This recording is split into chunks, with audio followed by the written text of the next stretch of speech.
Welcome everybody. Recently I put up a video on YouTube regarding magnets, the magnetic field of a magnet, and explained how the magnetic field works on the Earth, and it's nothing like you've been taught, nothing to do with the globe whatsoever. And so I've said a couple of minutes and thought I'd ask ChatGTP, is it? This question: from what date? Well, hang on, let's go back up a bit. That video I put up about magnetism, I got all these globe-tarts getting on there, so-called scientists. I've got a degree in this and I've got a degree in that. I've got a PhD. How come flat earthers don't have PhDs?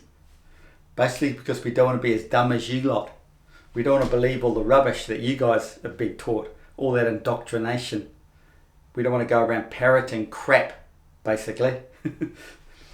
So one idiot on there, what was his question? Oh, he's telling me, oh, you're in New Zealand, you're in the southern hemisphere. Okay, explain how the sun comes southeast after some certain dates he gave me. Might have been the equinox, blah blah blah. And you know, I've done videos explaining how the sun comes out of the south in the southern hemisphere, out of the north or northern hemisphere. It's not one sun. It's not an object. So I know the sun doesn't appear above the horizon in Antarctica till after the 17th of October. I'm the only person in the entire world, on the internet, anywhere, who's revealed this fact. Okay? Everybody just says, oh, after the equinox, the sun's in Antarctica. No, you take a flat earth map, all that's doing is dividing the pizza into two, day and night. This has nothing to do with the globe. It's just, all it's done is divided it, half the earth day, half the earth night. This is 2D, that's how it works. It doesn't work on their 3D globe model, because otherwise, why isn't the day and night in Antarctica down here? I don't know. But anyway, down here, it's not equal day and night like it is for the rest of the latitudes, beyond 66.6 degrees. Because in this flat earth model, beyond 66.6 degrees is a different story. I've explained all that in other videos, but anyway, this idiot goes on about those dates, so I responded to him and I says, excuse me, I just made a cup of tea, so I'll have a scoff.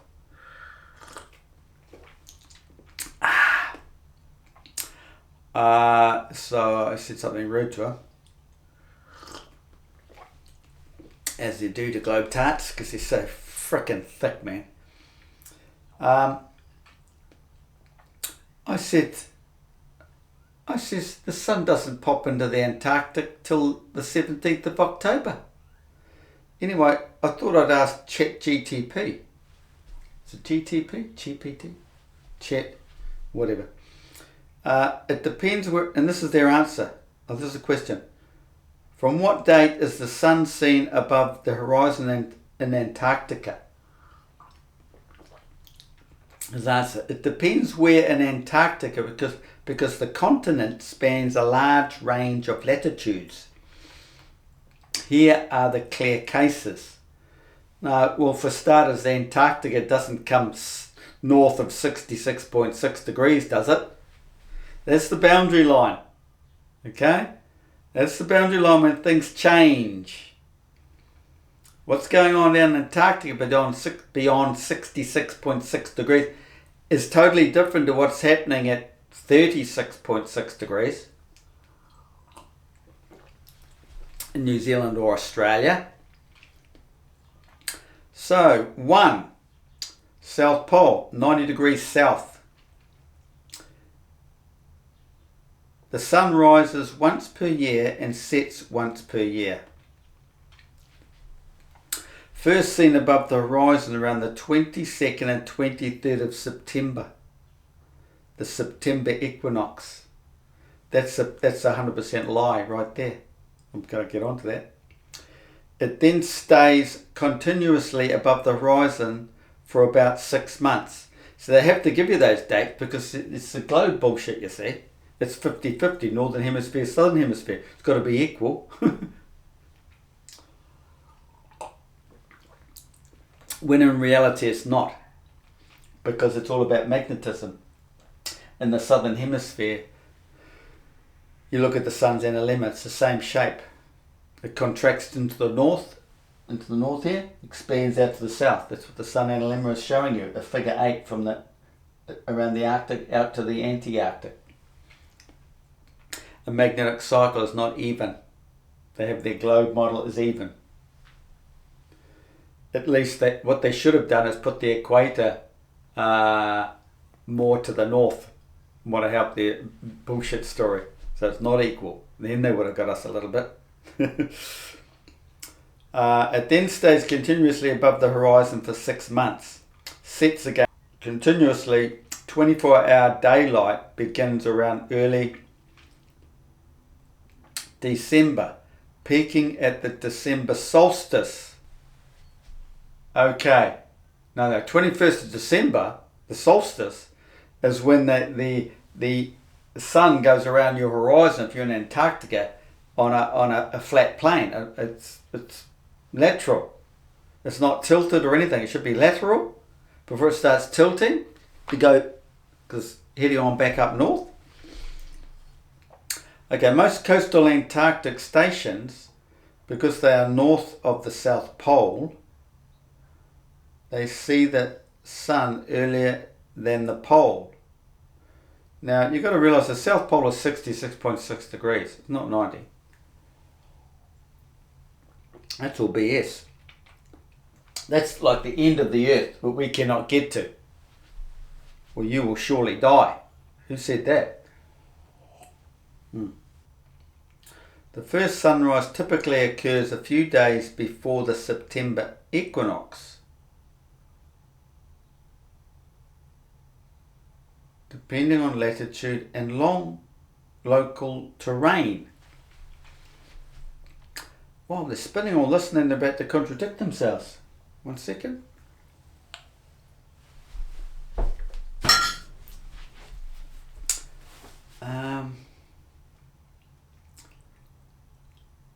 At the South Pole, that date marks the start of 6 months of daylight. If you want, tell me a specific location, South Pole, McMurdo, Antarctic Circle, etc., and I'll give you the exact sunrise date for that spot. I come back and say, well, those dates aren't correct because the sun, beyond 66 degrees south, is above the horizon from the 17th of October, not in September. His response, I see what you're pointing to, and the confusion comes from what is meant by the sun being above the horizon. What's the confusion there? And where that horizon actually is in Antarctica. The dates you're quoting around the 17th of October do appear in real Antarctic observations, but they are not astronomical sunrise in the geometric sense. See? They're trying to stick with the ball. It doesn't work with the ball, does it? Because the ball's all BS. Let me separate the pieces cleanly.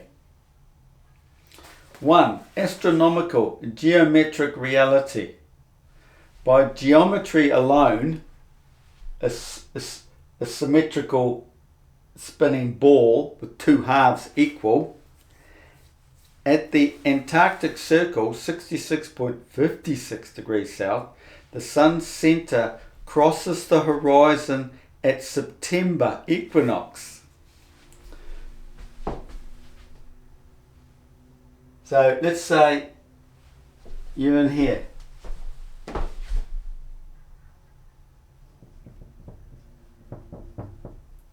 There's the tropical gap, right? So the sun is at the center here, and looking at the flat Earth, all it's done, well, is just put a line through the Earth like this and made that half equal with this half. So we've got day and night exactly the same, okay? It's got nothing to do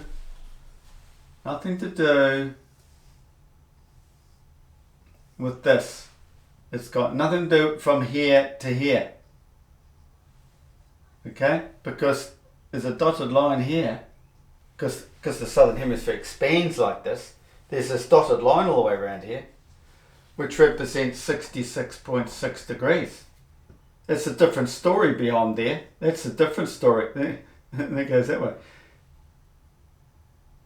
This is a major point in flat Earth physics that they don't talk about much. You know, the globe theory BS, they don't talk about it much. They hide it all. Okay? So the sun going this one, their ball, because you've got declination with the southern hemisphere, the sun moves north and comes back with the magnetic field, contraction and expansion.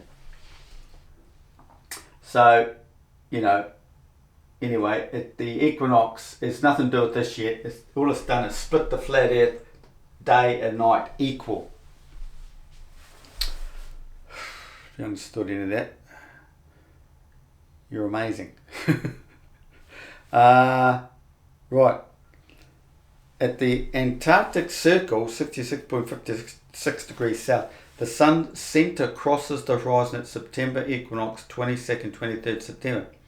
South of the Antarctic Circle, the sun must be above the horizon at least briefly sometime after the equinox, with the delay increasing the farther south you go. So September is correct astronomically. Why Antarctica often does not see the sun until October?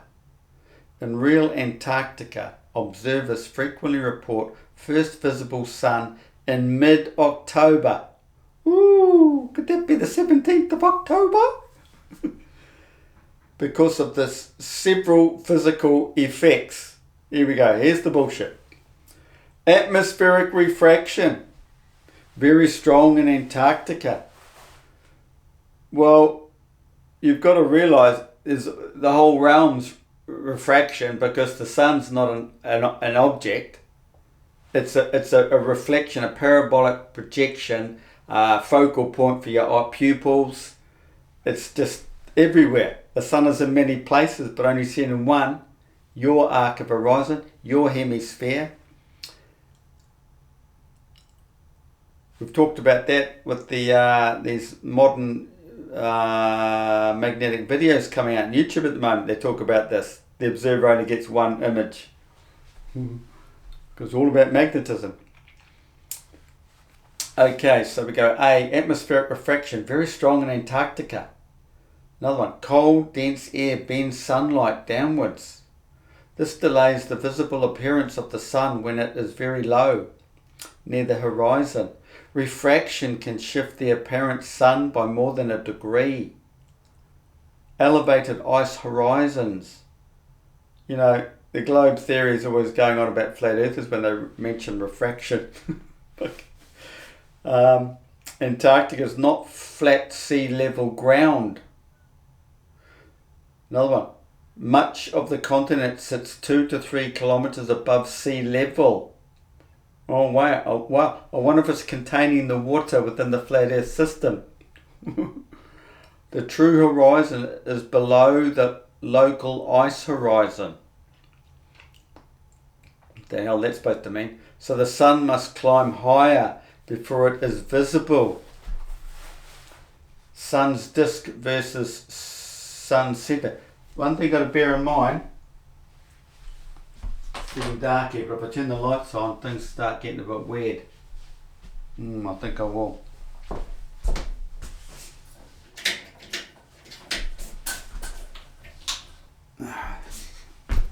Welcome.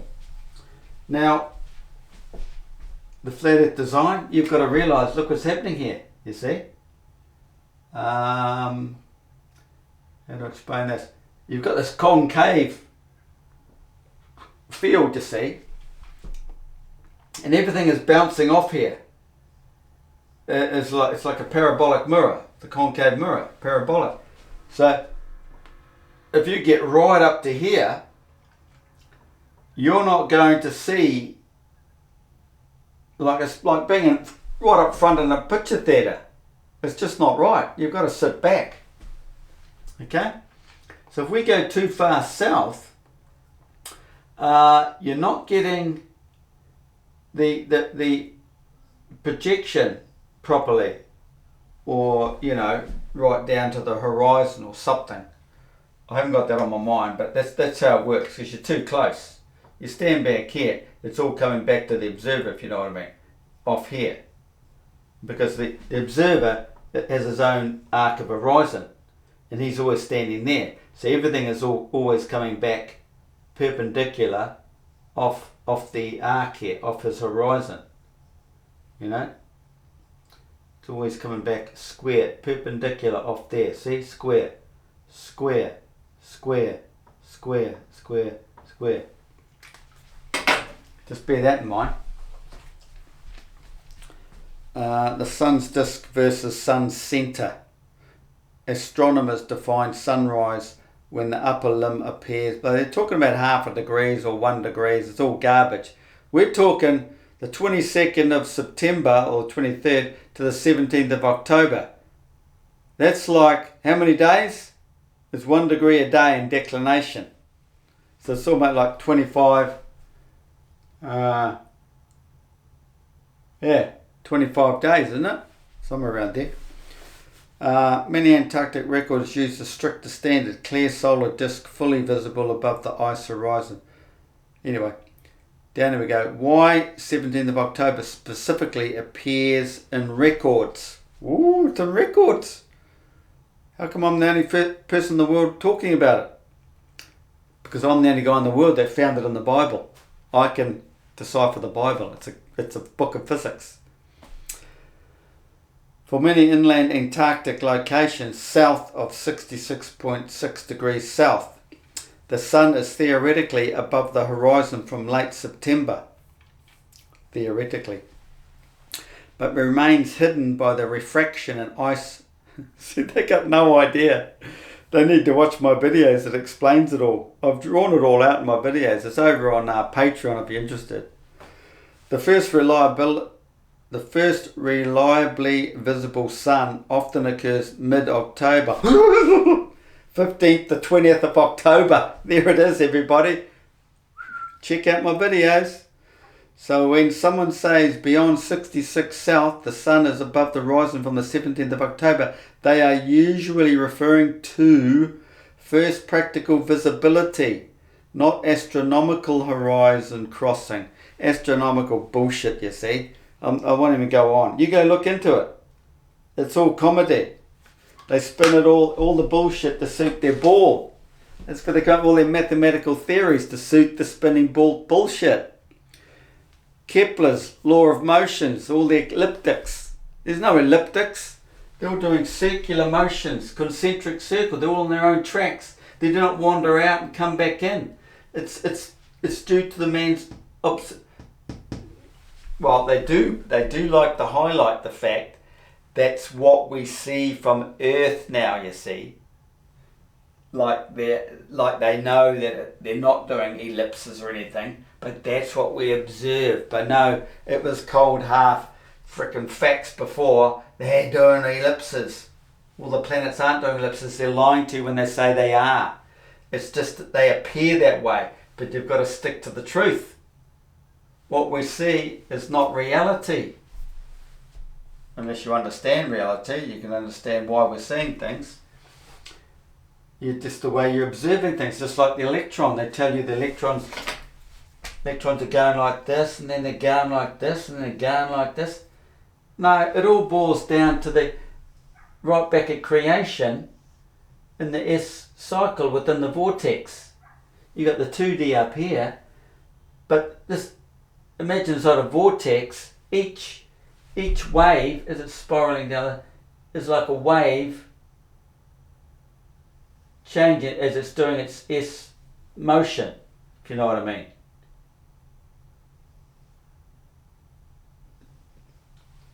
I'm no artist, but there's planes in here as you're moving down, so it depends on which what's your perspective, where you're looking from. It's going to be slightly different. If you're looking at a vortex water and you're standing this way, well, that plane's going to be slightly different, isn't it?